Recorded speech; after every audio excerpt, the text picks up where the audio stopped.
suis heureuse de vous retrouver aujourd'hui à Némy. Némy qui est une commune rurale située aux portes de la Roche-sur-Yon, idéalement placée entre Aubigny et Chaillé-sous-les-Ormeaux. Ici, l'occupation des sols est marquée par l'importance des terres agricoles qui sont cependant en nette diminution depuis les années 1990. Némy offre de merveilleux paysages bocagers. La commune dispose surtout de deux atouts majeurs, à savoir Lyon, mais aussi la rivière le Grand. C'est ici, en cœur de bourg, que se situe un parc absolument incroyable, tout un ensemble signé par un célèbre paysagiste angevin au milieu du 19e siècle, tout un ensemble aujourd'hui conservé et valorisé par André et Elisabeth. Bienvenue au jardin.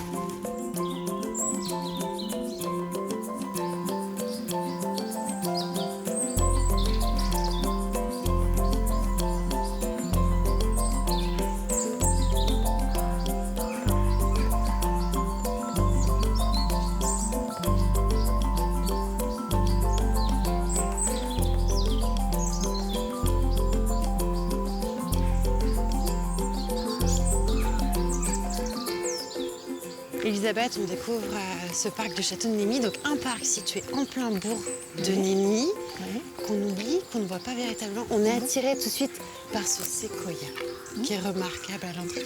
Est-ce que le séquoia est un marqueur de château? Tout à fait, parce que c'était un arbre très précieux. Ils ont été importés en Europe en 1853.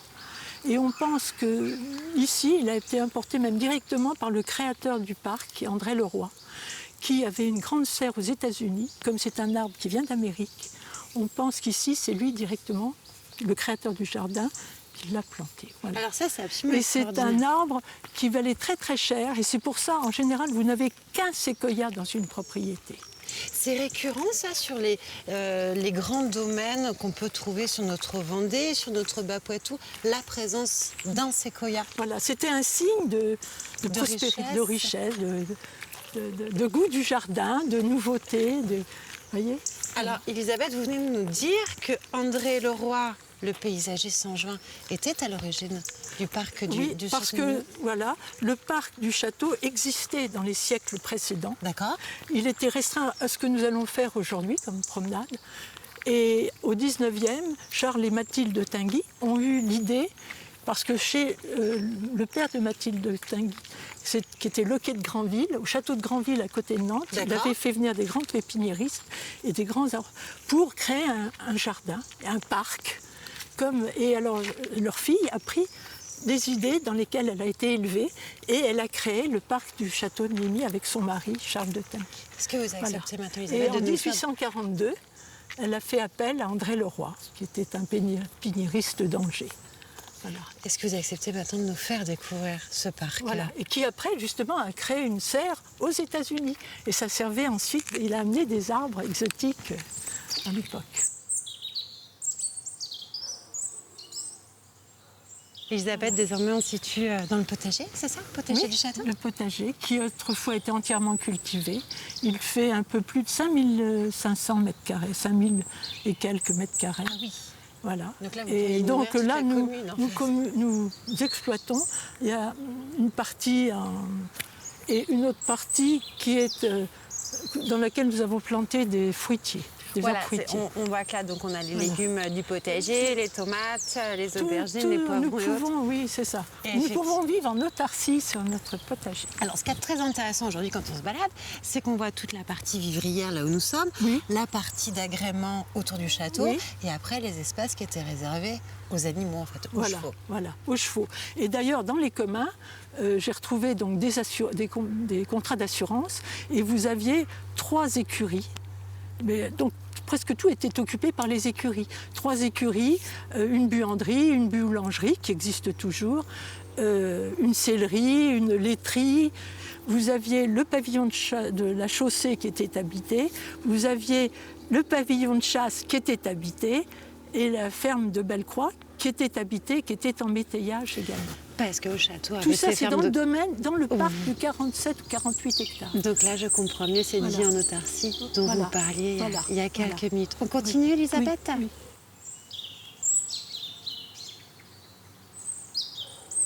Elisabeth, on sent clairement votre attachement au Oui. parc du château de Oui. Némy. Vous y êtes né?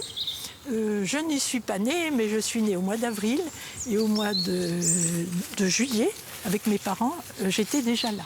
C'est votre famille. C'est ma famille et mon oncle qui était mon parrain. J'ai une photo de lui, moi tout bébé, dans ses bras, ici à Némy. Et quels sont vos souvenirs de petite fille ici, dans le parc? Mes souvenirs, c'était avec mon vélo, faire le tour du parc en vélo. Hein. Qui est un gros tour. Pour moi, c'était un...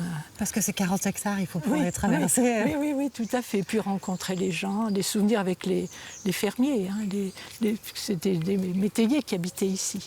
Et après, forcément, vous avez quitté Némy, vous avez dû partir une fois adulte. Est-ce que pour vous, c'était une évidence de revenir ici? Je n'ai jamais cessé de venir. Ça, c'est important. Je suis toujours, même étudiante, bon, nous venions en vacances, et puis étudiante, je revenais souvent ici pour me ressourcer, puis être seule avec mes oncles, j'aimais bien. Elisabeth, ce qui est absolument incroyable ici à Némy, c'est qu'en fait, au détour de chaque chemin, on a une surprise, on a une découverte. Ouais. Là, voilà, c'est cette vue Là, sur vous le voyez château une vue et la terrasse. Est-ce que c'était un souhait d'André Leroy de mettre en scène le château par le parc? Je pense, oui. André Leroy était également aimait les perspectives. Tout était axé, si vous voulez, sur les perspectives également. Ce qu'on voit très bien, justement, sur ce plan. Ouais. Mais il a mis en valeur le parc et le château. Oui. Tout part du château. Est-ce que la terrasse a des origines plus anciennes? Elle remonte certainement au temps où c'était une forteresse. Un château, c'était une propriété qui, au Moyen-Âge, avait, jusqu'à la Révolution de 89, avait le droit de haute et basse justice. D'accord, ok. Voilà. Donc vraiment des bases médiévales. C'était une propriété, médiévale. Et ce qui est très intéressant, c'est que le roi a réussi à remployer, à conserver tous ces éléments. André Leroy, oui, voilà. Tout à fait. Et ce réseau hydraulique, Elisabeth, parce qu'on n'a pas parlé de ce réseau hydraulique qui est dense oui, ici. mais ça serait plutôt Buller qui l'a. André Leroy a pris ce qui existait. D'accord. Il l'a un peu modifié, justement, mais c'est surtout attribué au Buller le reste des travaux. Puisqu'ensuite, les frères Buller sont venus ici à Némy. Voilà. Est-ce que vous croyez désormais, Elisabeth, qu'on peut aller rencontrer votre mari André et qui peut reprendre l'histoire à partir des Buller et nous parler? Vous nous conduisez jusqu'à André, Elisabeth? Nous vous suivons. Avant d'aller rejoindre André, je vous propose d'ouvrir notre minute conseil au jardin. Alors on va parler framboisier. Sachez qu'il existe deux différents types de framboisiers. Les framboisiers qu'on appelle de saison et les framboisiers que l'on appelle remontants. Les framboisiers de saison vont plutôt produire en premier, c'est-à-dire qu'ils vont arriver à fructification à la fin du printemps, début de l'été, au mois de juin en général. Et après, les framboisiers remontants vont prendre la relève et vont avoir des fruits en été et jusqu'à l'automne. Aujourd'hui, on va plus particulièrement parler du framboisier de saison. On va pratiquer la taille du framboisier de saison. Elle peut se faire après la fructification, soit à la fin du mois d'août, mais aussi on peut la faire jusqu'en début d'automne. Donc le framboisier de saison, il se présente avec plusieurs cannes. Ce qu'on appelle une canne, c'est les branches principales. Chaque année, on décide de garder 3 voire 4 cannes pour refaire la production de l'année suivante. Donc le premier travail, quand on arrive devant un framboisier qui n'a pas été taillé, c'est de supprimer déjà les cannes qui ont produit cette année. On les reconnaît généralement parce qu'elles sont marrons et elles ont formé du bois. On voit la couleur, ça ce sont des vieilles cannes. Donc celles-ci, on va déjà commencer par toutes les supprimer. Après avoir supprimé toutes les vieilles cannes, on va essayer de voir la plante, regarder la plante. Tous les petits drageons qui ont poussé au pied, on va déjà les éliminer pour éclaircir la plante. Toutes les branches qui sont trop faibles, trop petites et qui n'atteignent pas la taille souhaitée, de toute manière, elles ne vont pas pousser maintenant cette saison, donc là, on va les supprimer. Là, j'ai sélectionné des cannes pour que le plan soit assez équilibré, donc il y en a une à gauche, une à droite et 2 au centre. Et après, ça va être le principe, ça va être le palissage. Donc là, on va venir fixer nos cannes à l'aide d'un petit clip sur le fil de fer de palissage. Dans votre jardin, vous pouvez l'attacher également avec un raffia, Faites attention de ne pas trop serrer la tige pour ne pas créer de blessures. Et ensuite, comme nous on a décidé pour notre culture de les arrêter à une hauteur facile pour la cueillette prochaine, on va les couper au niveau du dernier fil. Voilà, donc une fois qu'on a bien choisi nos 4 cannes, on tâche de les mettre un petit peu en forme d'éventail.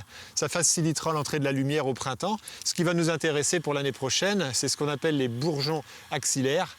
C'est sur ces branches que la fructification va se faire pour l'année 2024.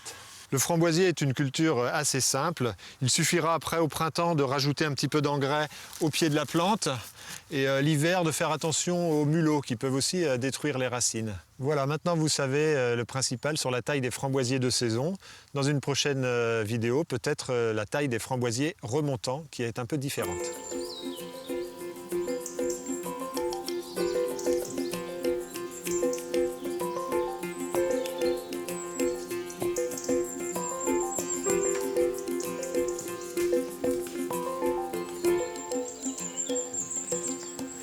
André, quelles sont les composantes de ce parc de Némy? Elles sont multiples. Elles sont multiples, mais il me semble qu'on peut les résumer à trois composantes essentielles. Oui. Les arbres que vous voyez partout. Hein, c'est une ceinture d'arbres qui entoure ce parc de 47 hectares. Et ceinture d'arbres qui est traversée par un chemin qu'on appelle le chemin des Dames et qui permettrait autrefois de faire le tour du parc en calèche et de s'arrêter à différentes fabriques, dont la ferme de Bellecroix ou le pavillon de chasse que vous avez sur votre droite. Les arbres. Ces fabriques qui donnaient toutes des vues sur le château. Et inversement. Et inversement. Et inversement, parce que depuis la terrasse du salon du château, on devait pouvoir tout apercevoir. On devait apercevoir la ferme de Bellecroix, que vous voyez là-bas. Oui. On devait apercevoir le pavillon de chasse. On devait apercevoir les étangs. Et les étangs qui sont les 5 étangs, hein, qui sont, enfin 5, il y en a un qui est de l'autre côté du château, donc il n'y en a que 4 en réalité, qui forment un ensemble cohérent avec des passages, chaque étang étant en dérivation de l'autre. D'accord. Vous voyez, les bois, l'eau et le vide. Et le vide. Et le vide, eh bien le vide, c'est précisément ce qui caractérise un parc par rapport à un jardin. Un jardin, c'est clos, ordonné, planté, harmonieux. Un parc, ce sont des perspectives, c'est de l'espace, c'est de la profondeur. Et le vide, c'est l'élément clé qui permet de donner de la cohérence à l'ensemble. Il ne faut pas chercher à tout meubler, à tout planter. Il faut laisser des grands espaces pour pouvoir apercevoir ces fabriques qui ont été plantées là-bas, pas tout à fait par hasard, précisément pour que vous puissiez les apercevoir. Voilà, créer ces cônes de vue. Voilà, créer des cônes de vue, créer des perspectives qui sont vraiment la caractéristique du parc néoclassique du 19e. Finalement, André, cette reconnaissance du jardin, cette patrimonialisation du jardin, c'est un fait récent. C'est relativement récent. Le parc est protégé comme monument historique, donc depuis... depuis 2008. Enfin. Oui, depuis 2008. Parce que jusqu'à présent, personne ne s'était vraiment intéressé à sa valeur historique ou patrimoniale. Bon, nous avons souhaité, à l'issue de difficultés rencontrées localement, faire en sorte que l'autorité de l'État s'attache à la reconnaissance de la valeur du parc. Et cela montre d'ailleurs qu'un monument historique, ce n'est pas nécessairement un monument bâti. Ce n'est pas nécessairement un immeuble bâti, c'est aussi un immeuble comme le parc, qui est un immeuble paysager. Nous, à l'Association des parcs et jardins de Vendée, nous sommes engagés à essayer de répertorier les arbres à haute valeur patrimoniale.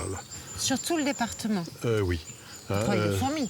Oui, mais c'est un peu l'idée. Et petit à petit, l'idée fait son chemin. Et je pense que c'est une idée qu'il faut creuser. Voilà, elle est encore à l'état embryonnaire, mais ça commence à prendre jour. Mais ce serait un outil absolument formidable. Parce que rien que sur le parc de Némy, combien de variétés d'arbres on ne les compte pas. Non, on ne les compte pas. Voit du pin, on voit du chêne. Mais justement, tout l'intérêt du parc de Némy, c'est de montrer la complémentarité de toutes ces espèces. Est-ce qu'on pourrait parler d'un arboretum ? ça pourrait être un arboretum. D'ailleurs, vous avez remarqué qu'Elisabeth s'est attachée à mettre à chaque fois une étiquette sur une ardoise, des indications, le nom, la date à laquelle l'arbre a été introduit en France ou sur le continent européen, ce qui n'est pas la date de plantation, mais enfin c'est quand même très intéressant. Et les visiteurs sont très attachés à identifier ces arbres. Voilà, donc c'est pas peine perdue. Merci André. Merci.